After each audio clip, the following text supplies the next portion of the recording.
사람들은 문제가 생기면 언제나 해결책을 찾습니다. 아프면 약을 찾거나 의사를 찾아갑니다. 사람들은 살면서 다양한 문제에 직면합니다. 질병, 재정 문제, 인간관계의 갈등 등 예측할 수 없는 어려움들이 우리를 찾아옵니다. 문제가 생기면 우리는 자연스럽게 해결책을 찾으려 노력합니다. 재정적인 어려움을 겪으면 돈을 벌 방법을 고민합니다. 갈등이 생기면 해결하려고 애씁니다. 우리는 본능적으로 답을 찾고 고통에서 벗어나고 싶어 합니다. 그런데 중요한 것은 겉으로 드러난 문제만 해결하고 근본적인 원인을 다루지 않으면 결국 같은 문제가 다시 찾아온다는 것입니다.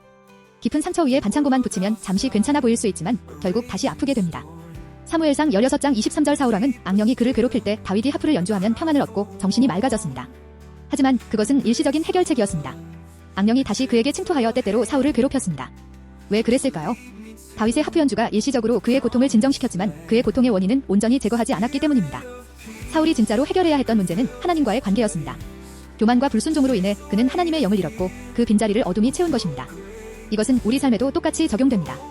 우리가 하나님을 밀어내고 우리의 방식대로 살려고 하면 그 빈자리에 두려움, 불안, 중독, 그리고 겉으로는 좋아 보이는 것들이 들어오지만 결국 우리를 더 공허하게 만듭니다. 이 악순환을 끊는 유일한 방법은 단순히 일시적으로 나아지는 것이 아니라 완전히 회복되는 것입니다. 그리고 그 회복은 하나님의 영이 우리 안에 거하실 때 일어납니다. 예수 그리스도를 영접하면 하나님께서 우리 안에 거하시고 우리의 감정과 생각을 새롭게 하시며 우리를 보호해 주십니다. 예수님은 단순히 우리를 잠시 위로하시기 위해 오신 것이 아닙니다.